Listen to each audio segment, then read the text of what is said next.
Hello fellow woodworkers and welcome to this very Christmassy themed edition of the Garage Workshop and our very first Garage Workshop Woodworking Awards. Roll the intro.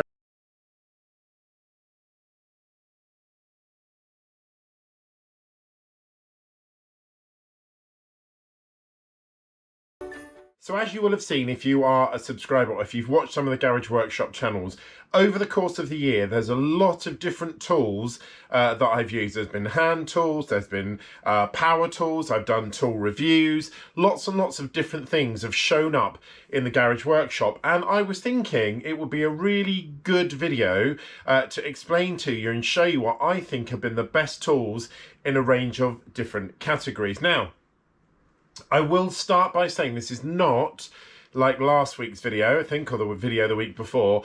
This is not a woodworking buying video. It's not about that. These are just the tools that I think have been outstanding in each of the categories, but it's also an interactive video. And I would like all of you watching this video to pop your equivalent in the comments. So we're going to go through category by category, and there is 5 of them, and I'm going to tell you what I think has been the tool or the screw or the bolt or the nut of the year. So let's get through to the first category.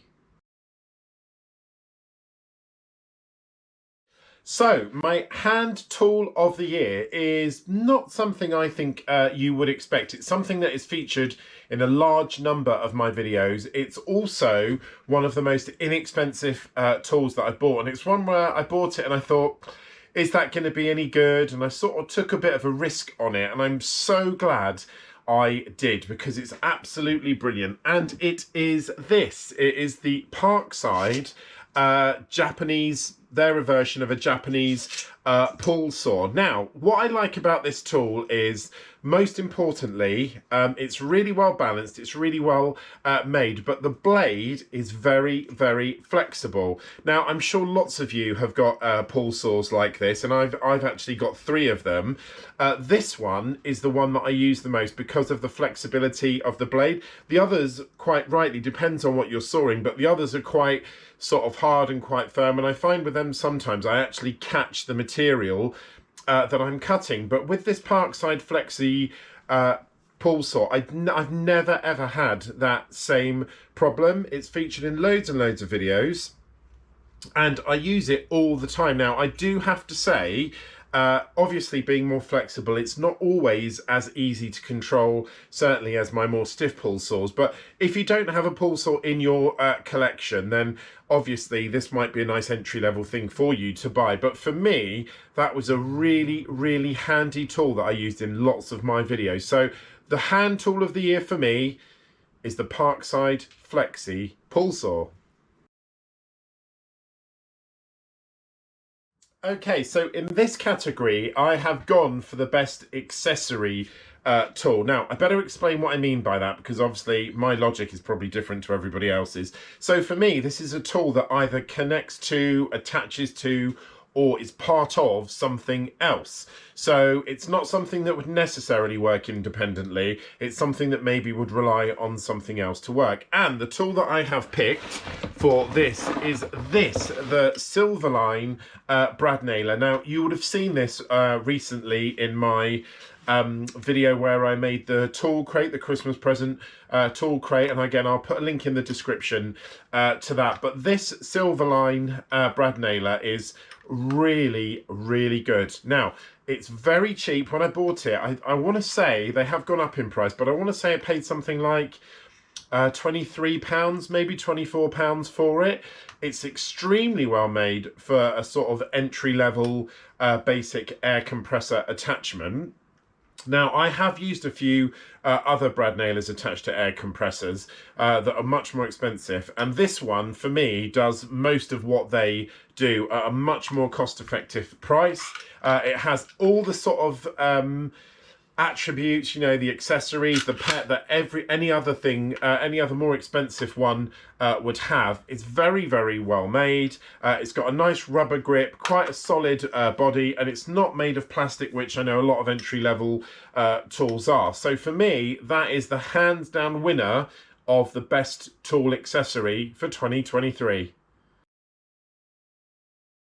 Okay, so the next category is for best fixing. Now, over the course of this year, and if you've been watching my videos, you will see where I've made the chicken coop, or I've made items, like I've made my workbench, I've made the mitre station.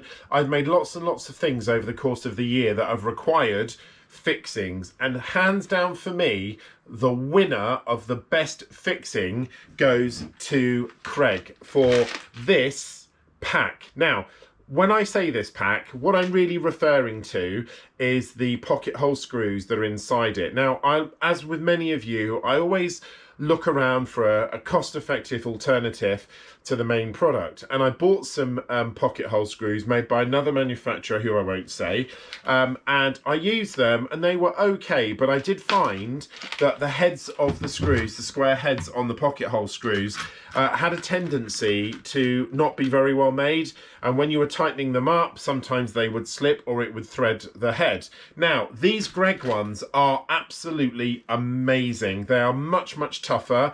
They come in a range of sizes, and in this pack I have got a range of different sizes, and these screws are pretty indestructible. They've been in and out of quite a lot of my projects. They've been used 2 or 3 times quite often, and they are still as sharp and still as strong and still as straight as they were when they first went in. Now, I was lucky. I did get these Greg screws on a deal. I think I mentioned this at the time. I bought them from Homebase. They had a sort of ridiculous mega sale where I don't actually think they realised what they were selling, because they were selling the little tubs of these for something ridiculous like £1.99 when normally they're sort of £5-6. So I was very lucky and I picked up quite a few different lengths. They're great lengths as well. They come in a whole range of different sizes, and for me, I have used probably the 32 mils are probably the ones that I've used the most, the 32s or the 38s. But if you have got a pocket hole jig, you always get Craig always send out a little sampling of screws inside the pocket hole jig. So you get a little insight into what they're like. And of course, you can buy them much cheaper other places on the internet, as I did. But for me, without a shadow of a doubt, the fixing of the year goes to the Craig pocket hole screw.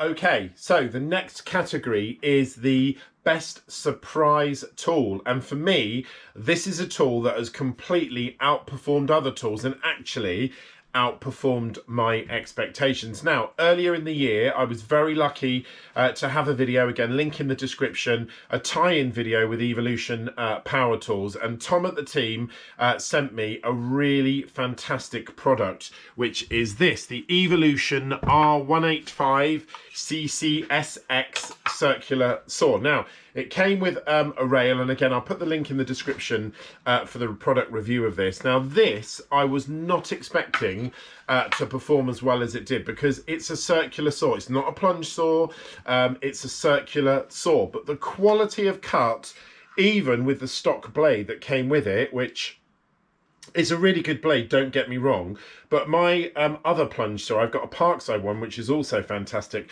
has got a much higher tooth count blade. This hasn't, and it's the sort of generic blade that comes with it that cuts everything, metal, you know, steel, aluminium, wood, everything. The quality of the cuts that I have got from this circular saw have far outstripped my expectations. So the biggest surprise tool this year, the Evolution circular saw.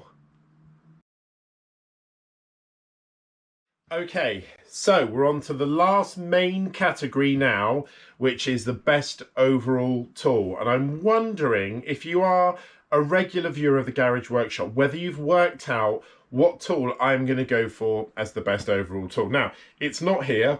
I can't show you it. I'll put a little picture up here because it is inside my cabinet. But my best tool, the tool of the year for the Garage Workshop, drum roll, is the Hyundai HY5508 compressor. And this tool is amazing. The versatility of it, it's only a small unit, but the things that it can do are fantastic. As you'll have seen in quite a few of my videos recently, I've used the compressor to use the nail gun that I talked about earlier. I've used it to clean out the garage workshop. I've used it on the car. I've used it for lots and lots of different things, and it makes life so much easier. Now, I've got an air nailing gun as well, a Ryobi one, and the Silverline brad nailer with the compressor is a much better solution for me. It has literally revolutionized the things that I can do in the garage workshop, and there are many more videos where that's going to feature coming up in 2024. So for me, the tool of the year, the Hyundai HY5508 compressor. Now, it is Christmas. As you know, Christmas is the time for turkey. And I'm just going to point out a couple of turkeys that I've had this year. Tools that were either not fit for the purpose that they were given for, or were just rubbish, to be honest. And my first one comes from my Temu haul that I did back in the summer. And it is this. The drill sharpener. Without a shadow of a doubt, probably the most useless tool that I've ever seen, used. It's poorly made. It doesn't work. The little stone that rotates in it, you attach it to a drill. It just doesn't work. It doesn't sharpen anything. And I thought, oh, perhaps it's me, I'm not using it properly. So I didn't put in a drill bit. I actually put in a piece of metal, thin aluminium, just to see if it would even shape that or edge it. And it didn't. Now, of course, it wasn't very much money.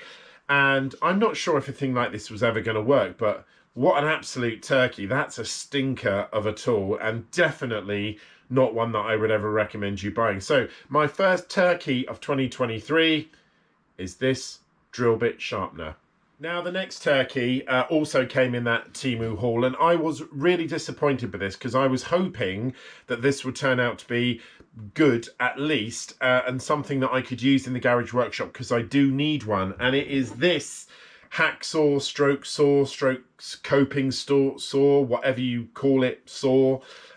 This thing is absolutely terrible. It's very poorly made. In fact, the arm that goes around, that the tightener attaches to, isn't even straight. At the end, you can see where they've not bent the metal properly, and when you can actually just see from looking at it, it's not straight. And when I put a right angle on it, it was way out. It was about 3 or 4 mil out. The blades are rubbish. They don't cut anything, even though they're supposed to. You know, they're twist blades. It constantly comes out of the housing. You can't tighten the screws enough to keep the blade in there. To be honest, it's just a bit of a turkey. So that is my second tool that I have to say is the biggest tool of 2023. But there is one tool that I've not been able to get on with more than both of them. Let's have a look at that now. Okay, so the very last tool is one which I really hoped would actually be pretty good, because there are a number of different situations in the garage workshop where this tool would, I think, be very useful. But sadly, it's not turned out to be that way. Now, it's not a Temu tool. I have to say that straight off. It's actually it's a Parkside tool. Now, I have not used a more expensive version of this tool. There's lots of them out there. And it is a sort of bendy, right-angly, crooked, funny space attachment for your drill. So you put your drill in there, you put your bit at the end, your screwdriver, your driver bit in there, and you are supposed to be able to go into all different places and use it to undo awkward placed screws. It's absolutely rubbish. It doesn't work. The only way that you can get it to work most of the time is if you have it in a complete straight line, and even then it rotates. When the head rotates, it's got far too much movement in it, and it either spits out the drill bit, or it just slides off the screw. Total waste of money, absolutely rubbish. I don't know if you've got one of these at home. If you have, just drop a link in the comments, drop a comment in, and let me know if you've got one that works better than this. It might just be that this is a cheap one, but I don't get the feeling it is because of that reason. So if you have got one and you've managed to get it to work, or you use one, then let me know in the comments below. But without a doubt, the tool I've struggled the most to get on with in 2023. Okay, so we have got to the end of this. I know it's a shorter video, but I just wanted to put out there what my favourite tools have been this year. So please interact with this video. Please put some comments on what's been the best hand tool for you, what's been the best sort of accessory tool, what's been the best sort of non-tool or fixing, what's been the best surprise tool that you've used this year, and what's been your best tool overall. And obviously, if you've got a few turkeys, then put them in, but please comment. I love getting your comments. I'll reply to them, and I might mention them in my upcoming video. If this is your first time at the Garage Workshop, thank you so much for taking the time to tune in. Please can I ask you to subscribe, like, comment, hit the notification bell so you know when I put new content. If you are a regular subscriber, thank you so much. This will be the last video before the day of Christmas Day, but there is a review video coming on Christmas Day, so you will be able to sit at home while you're waiting for your turkey to be cooked and watch me. What more could you want on Christmas Day? But I'd like to say a very, very happy Christmas to all of my Garage Workshop viewers, and I'll catch you on next week's edition of the Garage Workshop. Take care, fellow woodworkers.